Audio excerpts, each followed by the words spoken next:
Hello बच्चों, let's look on to the question. तो यहाँ है 0.2 gram of solution of mixture of NaOH and Na2CO3 and inert impurities was first titrated with phenolphthalein. फिर जो है आपका क्या किया गया, n/10 HCl of 17.5 ml of HCl was required at the end point. After this methyl orange was added and 2.5 ml of same HCl was again required for the next endpoint. Find out the percentage of NaOH and Na2CO3 in the mixture. तो यहाँ पे अगर हम बात करें सब, तो यहाँ पे आपका की कंसेप्ट हो जाएगा टाइट्रेशंस, राइट। सो हमें अगर टाइट्रेशन पता है तो हम ये पर्टिकुलर क्वेश्चन जो है सॉल्व कर सकते हैं। सो यहाँ पे जो अगर हम इक्वेशंस देखें तो वो हो जाएगा आपका NaOH दिया हुआ है और उसके साथ साथ आपका Na2CO3 दिया है। दोनों में आपने क्या किया, मिक्स किया है HCl, राइट। और ये HCl जो है यहाँ पे कंबाइन करके आपका ऊपर बना देगा NaCl प्लस आपका जो है H2O, और नीचे जो है आपका बना देगा NaHCO3 प्लस जो है आपका NaCl। ये जो है आपका फॉर्म हो जाने वाला है। अब अगर यहाँ पे अगर हम इसको W वेट ले लेते हैं तो इसका W डिवाइडेड बाई इसका टोटल मॉलिक्यूलर मास वो हो जाएगा आपका 106 के बराबर। और यहाँ पे हम जो है वेट ले लेते हैं W डैश, क्योंकि हमें यहाँ पे पता नहीं कि आपके सैंपल में सिर्फ ऑफ NaOH और Na2CO3 है या नहीं। तो ये आ जाएगा W डैश डिवाइडेड बाई आपके 40 के बराबर। यहाँ पे आपका इंडिकेटर जो है वो यूज़ किया है, वो है आपका pH, दैट इज आपका फिनोप्थलीन, राइट। तो यहाँ पे आपको जो है याद रखना है वो है आपका लॉ ऑफ इक्विवेलेंस।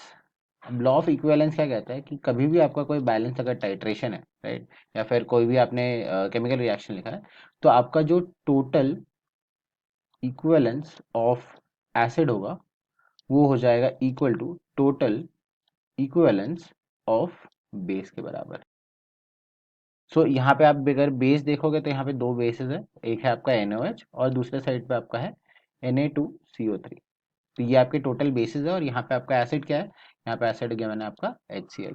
तो यहाँ पे कैलकुलेट करते हैं।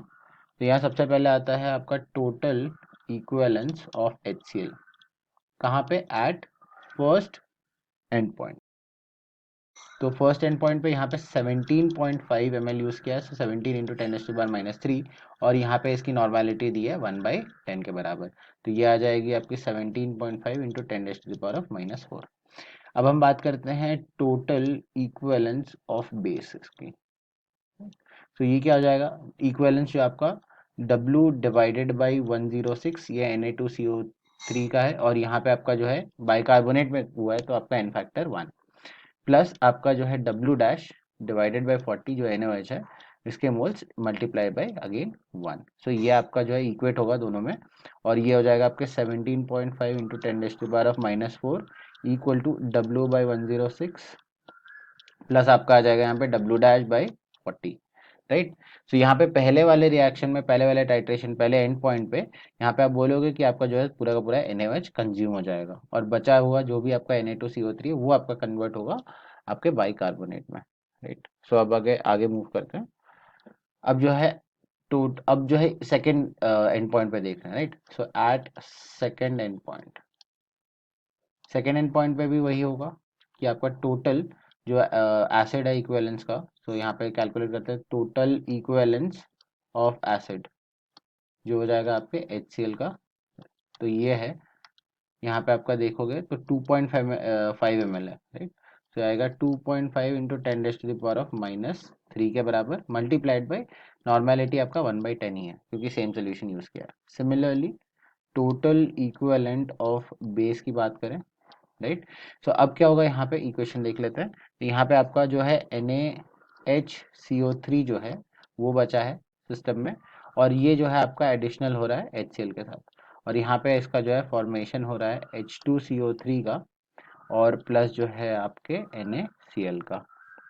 तो यहाँ पे जो है आपका ये इक्वेशन है जो हमें ध्यान रखना, और यहाँ पे जो Na बचा है वो Na2CO3 से आया है।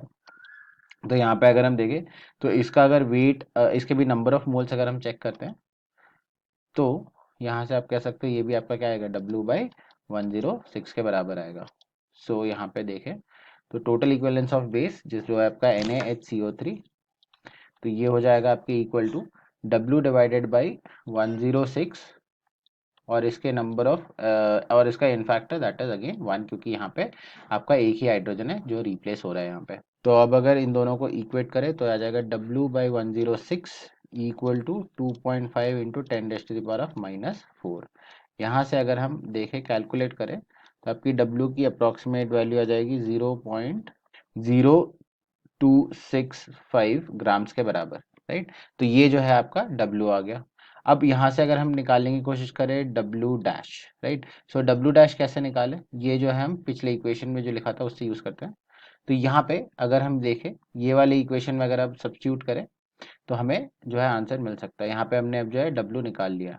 इनफैक्ट अगर आप ये कंसिडर करोगे, यहाँ पे ध्यान से देखोगे तो यहाँ W/106 दिया हुआ है, जो कि आपके हमने ऑलरेडी वैल्यू निकाल के रखी है वहाँ पे सेकंड वाले क्वेश्चन में, जो कि है आपके इसके बराबर, राइट। तो हम इसको डायरेक्ट सब्स्टिट्यूट करेंगे तो यहाँ आ जाएगा 17.5 into 10⁻⁻⁴ equal to 2.5 into 10⁻⁻⁴ plus जो था आपका है W/40 के बराबर। अब यहाँ पे मैनिपुलेट करें, सो आपके यहाँ पे 17.5 minus 2.5 into 10⁻⁻⁴ equal to W/40 आ गया आपका। सो यहाँ पे ये आ गया आपके 15 इंटू आ जाएगा आपके 40 इंटू 10⁻⁻⁴ इक्वल टू आपका W। सो ये आपका कैंसिल ऑफ होगा, 10⁻⁻³ जाएगा, ये आपका 60 हो जाएगा, राइट। और यहाँ से और एक कैंसिल ऑफ होगा तो ये बच जाएगा आपका W इक्वल टू 0.06 ग्राम्स के बराबर। अब जो है क्वेश्चन में पूछा गया था परसेंटेज निकालने का। सो परसेंटेज ऑफ Na2CO3 निकालना है और परसेंटेज ऑफ NaOH निकालना था हमें। सो अगर हम बात करते हैं परसेंटेज ऑफ Na2CO3 का, सो इसका वेट आया था आपका W dash, that is this 0.0265 divided by total जो सैंपल का था वो आपका 0.2 था, राइट। 0.2 आपका टोटल वेट था। तो इसका यहाँ पे वैल्यू इंटू जो है आपका होगा 100%, क्योंकि परसेंटेज में निकालना है। तो यहाँ से आ जाएगा आपका इसका वैल्यू 13.25% के बराबर। और यहाँ पे अगर देखें तो यह 0.06 डिवाइडेड बाई 0.2 मल्टीप्लाई बाई 100%, तो यहाँ से ही आ जाएगा आपके 30% के बराबर। सो यहाँ पे कंक्लूड करने के लिए आप कहोगे परसेंटेज ऑफ Na2CO3 वो आया है आपके 13.25% और परसेंटेज ऑफ NaOH आपका आ जाएगा यहाँ पे इक्वल टू 30%। तो यहाँ पे एक चीज़ और इंडिकेशन में देखने को मिलता है कि ये सिर्फ और सिर्फ ये दोनों चीज़ें नहीं है, कुछ आपकी इम्प्योरिटीज भी प्रेजेंट थी उस सैंपल में। तो इस चीज़ का ध्यान रखना है। So I hope you have understood the explanation. All the best.